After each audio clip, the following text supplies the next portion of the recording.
Nahuli sa akin 12 kilos na ginto eh. Yung napanik namin yate, secret millionaire yun. Gold coins. Ang liwanag, 6.5 kilos gold bar. Quintas, putseras, may mga brilyante pa nga ganun kalilit eh. Pagbukas ng ganun, nandun nakalagay. Nakatalansan siya. Pakita ang gold coin, 24, tapos 100 grams. Ang nakuha sa akin noon, 265 pieces. 16 milyones. Ganun ka lang ako pa na dollar o, tigo 100. Putam kapatay na tayo rito. Pinalit ulo nila ko. Ito na magbibigay ng bagong buhay ko. Pinikunan nila yung istorya ko. Piratang dagat, buong presuan. Wala silang nakitang ganung asunto. Ako lang bukod-taki. Mga storya ng tattoo sa kali.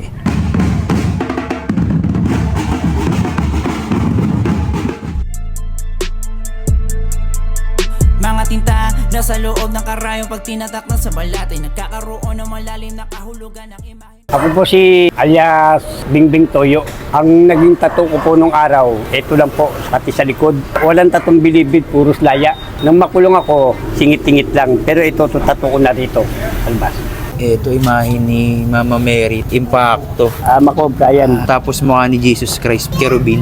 Yan ang unang tinato sa akin dito sa labas. Kasi nung time nandito ako, nabubuhay pa yung bata. Nag-aaral pa yun. Siya niligay ko mong panganay ko. Ang edad niya, 16 years old. Pinagtripan siya. 8 ang tama. Itong Mama Mary nito, ay bumibigay ng gabay sa akin kahit paano. Alam mo ako, dumalaot ako. Nagdadasal ako. Diyos pa rin na tawagin mo. Si Lord pa rin. Batang Citizen. Ito, BCJ. Ito na to yan, 1973. Kasikatan ng Okso.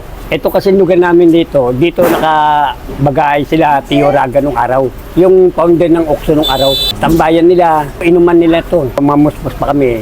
Diyan lang kami, galaro-laro lang kami nung araw. Eh, siyempre, na barka-barkada. Tropa-tropa nga sinasabi nila nung araw, gang-gang. Ay, nauwi tayo sa ganung kalukuhan. Hanggang sa nagkaroon na ako ng problema. Nung makulong ako 1989, yung panahon ng kudita. Sa pier dati ako nagkatrabaho. Nabarkada ako sa mga smuggle. Hanggang nag-illegal ako. Naging tao ko ni Dom Pepe Aison. Doon kami nag-smuggle. Doon kami nagbababa ng mga sa Cavite nung araw. Galing sa barko, yung mga pinupuslip. Kukunin namin doon sa Gabi Anchorage. Dadali namin ng Bataan. Ikot namin yan. Hanggang Pampanga. Mga ilang taon.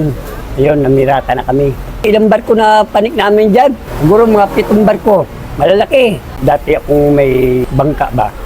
Mga kababata ko, mga taga-nabotas Diyan tagang ng mga piracy. Bumuo ako ng tropa ko.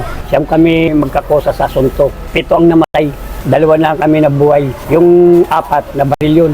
Umakit ako ng barko, edad ko mga 17. Tapos hanggang sa nagkaroon ng experience sa mga ganyang nabuhay. Pinasok ko na lahat yung mga illegal. Basta pumita lang. Yung uli namin tinira, yung yate. Diyan ako na pulong. Nahuli ako sa may Kalintipay, Tagalog, may Plaradel. Buong PMP, halos 10 buwan sila, minanmanan ako rito. Hindi nila ako nakita. Hanggang Muntinlupa, nung makulong ako, sinundan pa rin nila ako. Akala nila may tinatago akong gold bar. Kasi nahuli sa akin 12 kilos na ginto Yung napanik naming yate, secret millionaire yun. Siguro ni dito nagbabaksak. Na-tsambahan namin. Kaya nga magkakusa kami siyam. Kanya-kanya kaming ako binitbit ko yung lagyanan. Gold coins. Tapos yung 6.5 kilos na gold bar. Ang nakakuha sa akin yan, si Kernel. Yun naman, sagasa sa akin yun. Kasi ganito yan, may binira kaming barko, bago yate. Kumita kami. Yung kinita namin, nauwi sa hindi maganda. Nagsabong kami, inom kami. Parang nalustay, natalo kami. Di yung ginawa, pinuntahan ako ng kumpare ko, Batang San Andres. Sabi niya, Bing, may papanikin tayong yate. Sabi ko sa kasama ko, punta mo yung bangka, tignan mo kung may gasolina. Sabi niya, meron pa raw. Sabi ko, sige, tignan mo. Survey mo kung may kalaban o wala. Kung ilan silang tao. Bali, 4 lang sila. Pinuntahan nila, sinurbay nila. Mga 8:30 hanggang 9, umalis na kami. Pumunta kami ng dulo ng Parola. Yung pinaka ng barko talaga. Mga 11:30, kuha na namin yung trabaho Kuha namin yung gamit. Yun, natsambahan lang yun. Secret nila. Kasi yung yate na pinanik namin, talo pa yung hotel. Talagang malinis, alpombra yung bawat mayaman sa ginto yung yate na panik namin. Sabi ko sa mga kasamahan ko, wala kayong papatay, wala kayong kakantiin. Maliban lang sa kinuha natin.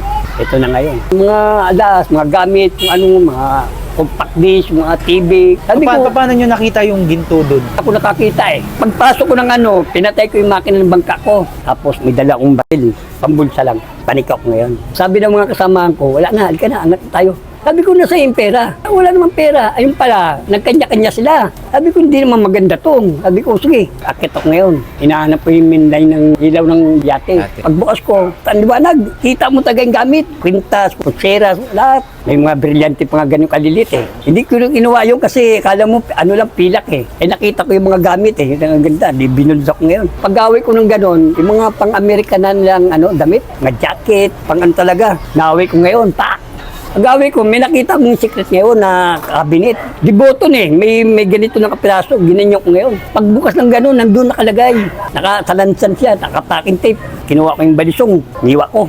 Pagbukas ko, utak kuminag sa akin. Sabi ko, ano to?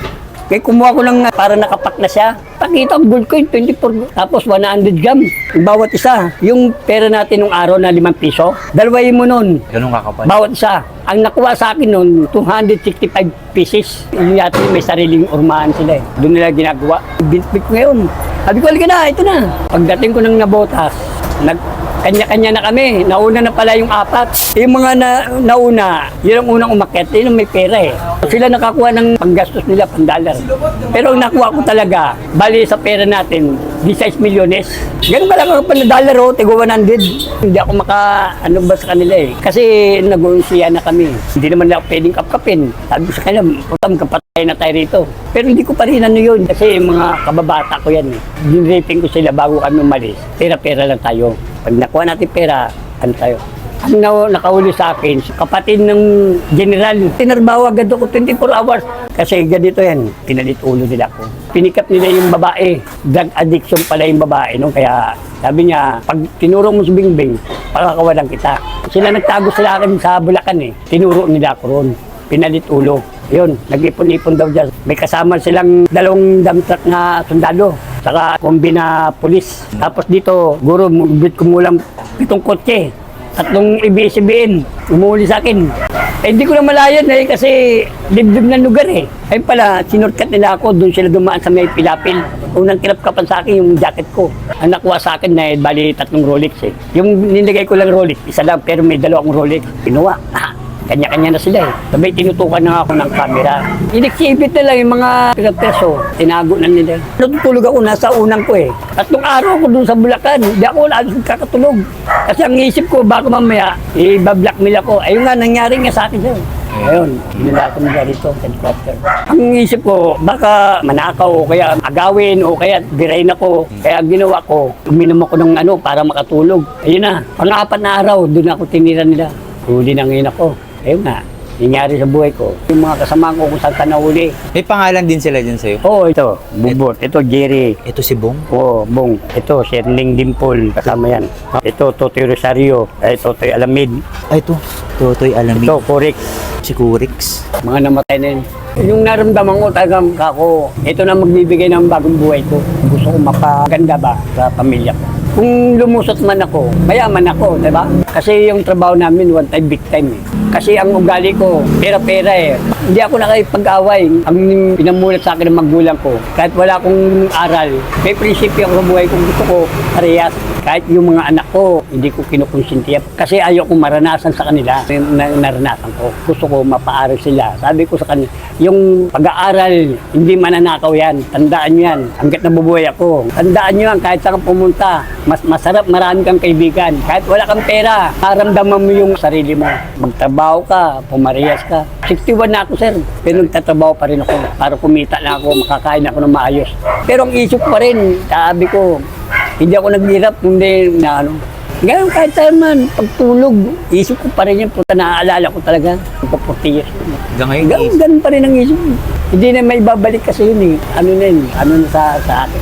Pero hindi ko pa rin malimutan yung mga naging karanasan ko sa buhay ko. Opo. Parang pelikula yan tayo eh. Kaya nga sir, nung pinuntahan ako na David Oro, yan ito, sa ABS-CBN, 2 araw ko binalikan nun, puro interview sa akin. Inilagay sa balita, tapos pinikulan nila yung istorya ko. Alam niyo yung pamagat niyan? Piratang dagat.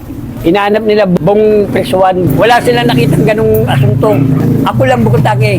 Akong pinakamalaking tinira dito. Kaya nga sabi sa akin ng mga tao rito, dapat mayaman ka na. Eh anong yaman mo? Patay ka naman. Pero kung ang totoo sir, talagang mayaman ako. Ay magkano lang pera ang value ng dollar nung araw? 750 lang. Ay ngayon, magkano na pumapatak? Ay kung sumay mo, magkano ang alaga nun? Laki nun. Oo, laki talaga. Eh kaya nga, pinagsadyos ko pa yung buhay ko na Yan. hanggang ngayon, kahit wala ako, buhay pa rin ako. Yun naman ang malagay. Yung pera, nandiyan lang yan.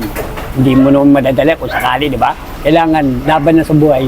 Nandiyan yung mawala yung mga anak mo, sa piling mo. Iba-ibang tao nag-aaruga. Masakit eh. Kasi nang iniwan ko sila, maliliit pa. Kung saan sila lupalop na napunta, kung sino-sinong pamilya nag-ano kanila. Kaya ginawa ko yan para sa inyo. Hindi ko naman pinagsisiya na sabi mong ano. Sabi ko, nandiyan na yun eh. Pero kung lumusot man ako, di ba? Hindi kayo magaganyang buhay. Lahat ng gusto nyo, mabibigay ko. Ay, minalas ako. Hindi para sa akin yun, para sa kanila yun. Nung nasa Muntinlupa ako, ang tao, segundo lang doon pag pinatay. Alam mo, ang tama ng tao ron, karamihan course dito. Dito, yan. Bumili na ng sigarilyo sa tindahan. Kinalapit lang dito. Segundo lang. Yung tao, kala mo, ganun. Doon naman, pag nagkaroon ng riot, hindi ka pwedeng pumunta ng ibang brigada. Patay ka na ron, hindi ka naman bubuhayin. Tatagtarin ka nila ron. Ganun kalupit ang Muntinlupa nung araw. Naging chief armory, tigatago ko ng mga gamit namin. Yung panlaban namin sa mga iba-ibang gang. Nandiyan yung granada, yung mga balisong, yung mga stalmating. Mano-mano, para makagawa na ng panlaban. Puputulin nila yung angular yan. Mamaya, kita mo, gawa na. Ay, sus, ganun, putan, bilibi doon. Lahat nga ng nasaksiyan ko ron. Eh, nandun din yung makakain ka ng masarap, pero hindi mo masikmura kasi nga, ang isip mo, nasa laya ka. Lahat ng Lord, nakasama ko dyan sa Bilibid. Peter Ko, Alan Cor, Dixie, ang pinakamayaman na nakulong dyan, si Congressman Alusos. Ayan ang pinaka-advisor namin nung araw. Napunta ko ng Iway, napunta ko ng Sablayan. Ang hirap na dinanas kong trabaho ron. Pero mga alas 3 pa lang, ginigising na kayo para magtrabaho kayo sa bundok. Ganon kalupit ang gobyerno na anong araw doon. Kaya kung pinagmumulipitan na ng mga bilanggo ron. Nandun doon yung pupukpukin ka, nagtatanim ka, sisipain ka, ilulublob ka sa basakan. Na-experience ko ron. Eh, ikaw, Manilaboy ka. Kaya hindi ka ganong marunong sa trabaho. Eh, wala kang magagawa eh. Hanggang sa mangnyak-nyak ka na lang. Sabi ko, pagsubok lang to. Nang lumaya ko, tato iskot ko. Kasi hindi ka pwede makante ka. Pananagutan ng bureau yan. Babae nga, pagpaalam na mag-asawa na raw siya. Asawa ng kakusa ko. Tinatid lang sa gate pag-atid. Pinikat nga asawa niya. Ganun doon kalupit eh. Yun, dagdag sentensya siya. Minsan binabara ko yan mga yan. Lalo yung mga nagsusolven. Huwag kayo rito. Hindi naman pwede kasi saktan mga yan eh. Kasi magagalit sa iyo yan. Pwede mo pagsabihan sila. Huwag niyo ipakita sa mga ganyang kalilit kabataan. Namumulat sila hanggang sa nakikita nila. Hanggang sa matuto sila. Meron naman dyan. Alam, nakikinig. Meron naman taga hindi nakikinig. Siyempre, hindi mo pwedeng ano yan. Pag nagalit sa yan, magsumbong sa magulang yan. Mamaliin ka pa ng magulang yan. Ganon sila. May magulang na nangungusintim, merong magulang na tinitignan lang nila. Basta wag mo lang sasaktan ng bata. Ang barkada ka po, nandiyan lang yan. Hindi mawawala yan. Pero yung pag-aaral, sinasabi ko sa iyo, mag-aaral ka. Hanggat nabubuhay ako. Pag nawala ako, kawawa ka eh. Wala kang pinag-aralan eh. Basta umiwas lang kayo. Hindi karawagan umiwas ka. Tandaan yan. Hindi ka bawasan sa pagkalalaki niyan. Sinishare ko lang sa kanila. Pero napakahirap. Lalo kung mawala ka sa pamilya mo, may konti akong pangingita, may tricycle ako, kahit pa paano, naisasalba ko yung pang-araw-araw ko. Yung hindi lang ba makaperwisyo, nagbornagin ako roon. Doon ko nakita yung pagkatotoo ng tao. Nakasama ko sila. Butch Belly ka ba? Oo, lagi yan doon, lagi nangangaral yan. Ayun ngayon sinasabi, magpakatotoo kayo. Hindi lahat ng oras, nandiyan kayo. Pagdating nyo sa labas, doon yung makikita ang tao. Mga tinta nasa loob ng karayong pag tinatak na sa balat ay nagkakaroon ng malalim na kahulugan ang imahe nito sapagkat di lang to basta inukit ginuwit o para lang maitatak sa halit dinaan sa masusing proseso ng sa ganong mapulitong mabakat sa harap ng mapanghusgang mga mata masama kaagad pag nakita nila pag meron ka na tato sa Pilipinas ay matik na addict at kriminal ka ganyan nila kababaw tignan ang sining na ating ginagalawan ganun pa man bilang nagtatato di na dapat yung pagpapatulan. Kahit nandito tayo sa labas, kaya magsama-sama tayo maganda. Wala tayong away-away. Suportahan nyo ang Tatong Kalye.